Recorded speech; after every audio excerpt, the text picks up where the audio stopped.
नमस्कार दोस्तों, मैं हूं आपका दोस्त लोकेश साहू और आप देख रहे हैं लोकेश छत्तीसगढ़िया यूट्यूब चैनल। आप सभी साथियों का हमारे इस मंच पर, हमारे इस चैनल पर बहुत बहुत स्वागत है, बहुत बहुत अभिनंदन है। दोस्तों, भूपेश कैबिनेट की जो आज बैठक थी वो समाप्त हो चुकी है और दीपावली से पहले ये कैबिनेट बैठक बहुत ही महत्वपूर्ण थी। सभी वर्गों की निगाहें सरकार की इस कैबिनेट बैठक पर टिकी हुई थी। और दोस्तों, वैसे तो आज के कैबिनेट बैठक में सबसे महत्वपूर्ण निर्णय और सबसे ज़्यादा निर्णय जो है वो प्रदेश के किसान साथियों के लिए लिया गया है सरकार की तरफ से। खास करके उनके बोनस की राशि को ठीक दीपावली से पहले आज जो है वो कैबिनेट में हस्तांतरित की गई है, ट्रांसफ़र कर दी गई है। दीपावली से पहले उनको बड़ा तोहफा दिया गया है प्रदेश के किसान साथियों को और ये बेहद अच्छी खबर है, ना सिर्फ किसान परिवारों के लिए बल्कि वो जो पैसा बाजार में जाएगा, जो आर्थिक मंदी की आहट लगाई जा रही थी जो है वो अर्थशास्त्रियों की तरफ से, वो कहीं ना कहीं छत्तीसगढ़ के लिए अच्छा होगा, क्योंकि 1800 करोड़ से भी ज़्यादा राशि ट्रांसफ़र की गई है किसानों के अकाउंट में, जो अब बाजार में जाएगा, जिससे व्यापारी साथियों के लिए भी दीपावली में अच्छा मुनाफा साबित हो सकता है।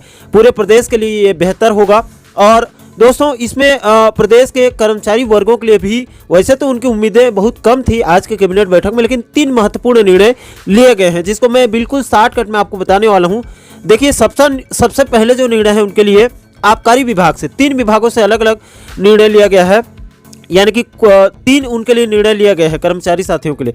पहला जो है वो आबकारी विभाग द्वारा आयोजित की जाने वाली आबकारी उप निरीक्षक के पद पर सीमित विभागीय प्रतियोगिता परीक्षा में 2 से अधिक बार परीक्षा में शामिल नहीं होने के प्रावधान को केवल एक बार के लिए छूट प्रदान करने का निर्णय लिया गया है सरकार की तरफ से। केवल एक बार के लिए उसमें छूट दिया गया है आबकारी विभाग में।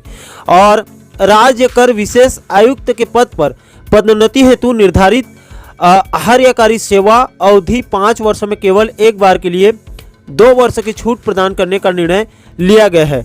राज्य कर विशेष आयुक्त के पद में कहा गया है, राज्य कर विशेष आयुक्त के पद में पदोन्नति के लिए जो है वो अर्हताकारी सेवा अवधि 5 वर्ष में उसको केवल एक बार के लिए 2 वर्ष छूट प्रदान करने का निर्णय सरकार की तरफ से लिया गया है। यानी कि 2 वर्ष इसमें छूट दी गई है, 2 वर्ष की छूट प्रदान करने का निर्णय लिया गया है, यानी कि 3 वर्ष में प्रमोशन इनका होगा सीधा सीधा। और तीसरा जो है वो चिकित्सा शिक्षा विभाग से अपडेट है कि चिकित्सा शिक्षा विभाग की भांति संचालनालय स्वास्थ्य सेवाएं के तहत प्रशासकीय अधिकारी के पदोन्नति के पद का वेतनमान सीधी भर्ती के पद के समान मैट्रिक से लेवल 12 पात्रता तिथि से स्वीकृत किए जाने का निर्णय लिया गया है। ये 3 महत्वपूर्ण डिसीजन आज के कैबिनेट बैठक में लिया गया है। पहला जो है वो आबकारी विभाग के लिए जो उनके विभागीय प्रतियोगिता परीक्षा में कहा गया है कि 2 से अधिक बार प्रतियोगिता में परीक्षा में शामिल नहीं होने के प्रावधान था, उसको केवल एक बार के लिए उसमें छूट प्रदान करने का उसमें निर्णय लिया गया है और राहत दी गई है।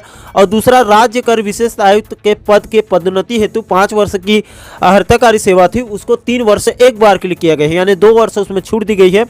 और तीसरा जो है वो चिकित्सा शिक्षा विभाग की भांति संचालनालय स्वास्थ्य सेवा के तहत शासकीय अधिकारी के पदोन्नति के पद का वेतनमान जो है वो सीधी भर्ती के पद के समान मैट्रिक से लेवल 12 की पात्रता तिथि से स्वीकृत किए जाने का निर्णय लिया गया है। ये 3 विभागों से, यानी कि कर्मचारियों के लिए 3 महत्वपूर्ण डिसीजन आज कैबिनेट बैठक में लिया गया है।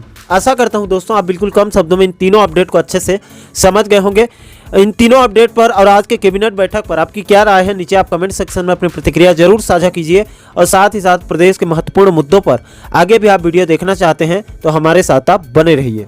तो दोस्तों, आशा करता हूं कि आप इस वीडियो के माध्यम से पूरे मामले को अच्छे से समझ ही गए होंगे। दोस्तों, इस पूरे मुद्दे पर आपकी क्या राय है, नीचे आप कमेंट सेक्शन में अपनी प्रतिक्रिया जरूर दीजिए। और आप आगे भी इसी प्रकार के महत्वपूर्ण मुद्दों पर वीडियो देखना चाहते हैं, बारीकी से समझना चाहते हैं, तो हमारे इस चैनल को सब्सक्राइब जरूर करिए, ताकि हमारे सभी नए वीडियो का नोटिफिकेशन आप लोगों तक तुरंत पहुंच सके। दोस्तों, इस वीडियो में फिलहाल अभी के लिए इतना ही। मुझे दीजिए इजाजत। मैं मिलता हूं आपसे एक और महत्वपूर्ण मुद्दे के साथ, महत्वपूर्ण टॉपिक के साथ। तब तक के लिए जय हिंद, जय छत्तीसगढ़।